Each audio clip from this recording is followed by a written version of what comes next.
All right, today we're tackling something pretty amazing: how we measure the invisible world all around us.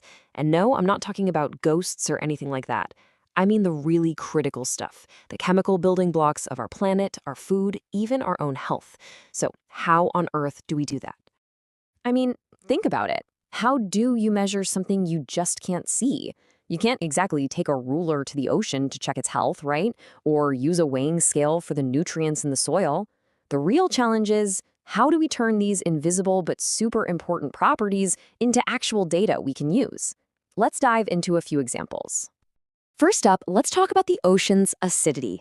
You know, even a tiny, tiny shift in its pH can be absolutely devastating for coral reefs and the whole marine ecosystem. But how do you monitor that? We're talking about millions and millions of square miles of water. It's a massive challenge. Or hey, what about the soil our food grows in? Our crops totally depend on the nutrients in that soil. If we can know the precise chemical makeup, well, that's the key to what's called precision agriculture. It means less waste, better crops, a huge deal. And let's bring it even closer to home, right inside our own bodies, the chemicals in our blood. You know, things like glucose levels, enzymes. Measuring this stuff tells us exactly what's going on inside us. The stakes here, well, they really couldn't be any higher. So, the solution to all of these very different problems actually starts with one core idea: the chemical sensor.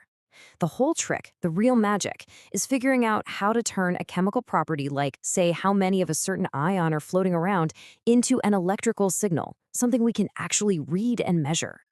And the original hero of this story? It's this thing called an electrode.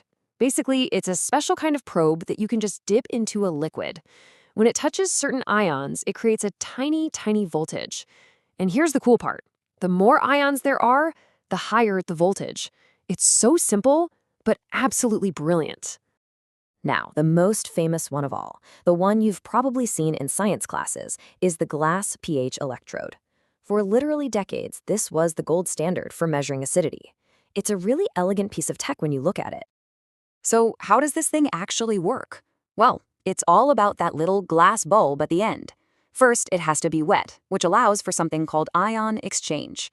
Basically, hydrogen ions in whatever you're measuring start to stick to the surface of the glass, which creates a charge. That difference in charge between the inside and the outside of the bulb, that generates a tiny, measurable voltage. And that voltage is directly related to the pH. It's literally turning chemistry into electricity.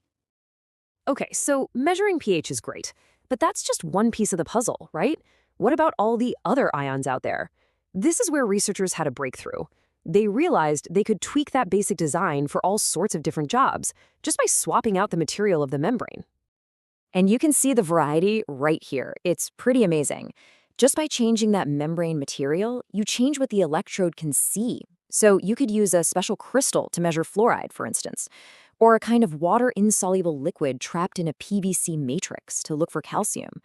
They even made gas-sensing electrodes that use a superfine filter to detect things like dissolved ammonia. It's like having a whole toolkit of specialized sensors.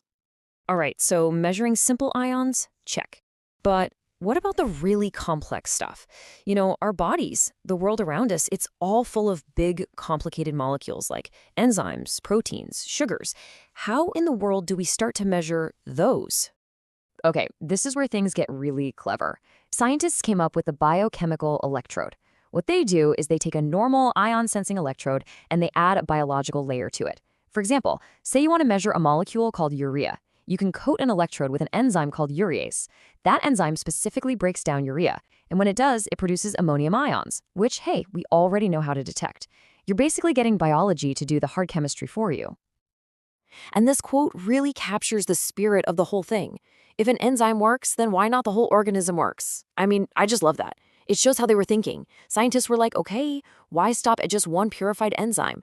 They started using entire bacteria, living cells, even tiny slices of tissue as that biological layer on their sensors.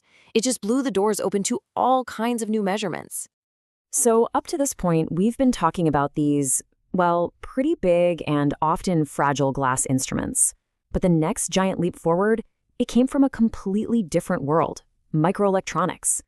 It was finally time to take the sensor and put it on a silicon chip. And this is the ISFET, the Ion Selective Field Effect Transistor. This little thing takes the entire principle of that big glass sensor and shrinks it down, putting it right onto a tiny, mass-producible silicon chip. And trust me, this wasn't just a small improvement. This was a flat-out revolution. And just look at the difference here. It's night and day. The old glass electrodes, fragile, expensive, needed constant care. But ISFTs, they're microscopic. They're tough, they're cheap to mass produce, and you can just store them dry. Like I said, a total game changer. So what did this revolution mean for us? It meant that this incredible chemical sensing technology could finally break out of the laboratory.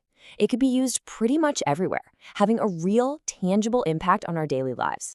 And the applications are just wow. We're talking about putting sensors in the ocean for real-time monitoring, sticking them directly in the soil for smarter farming. We're talking about advanced medical tests that can detect DNA and proteins on the spot, analyzing breath in hospitals, and fine-tuning countless industrial processes with incredible precision.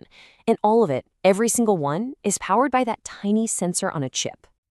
So there you have it. We've gone all the way from these delicate glass bulbs to incredibly powerful microchips that let us measure the invisible chemical world with a precision we could only dream of before. It really makes you wonder, right? As this tech gets even smaller, even smarter, what are we going to measure next? What new secrets about our world, and even about ourselves, are we about to unlock?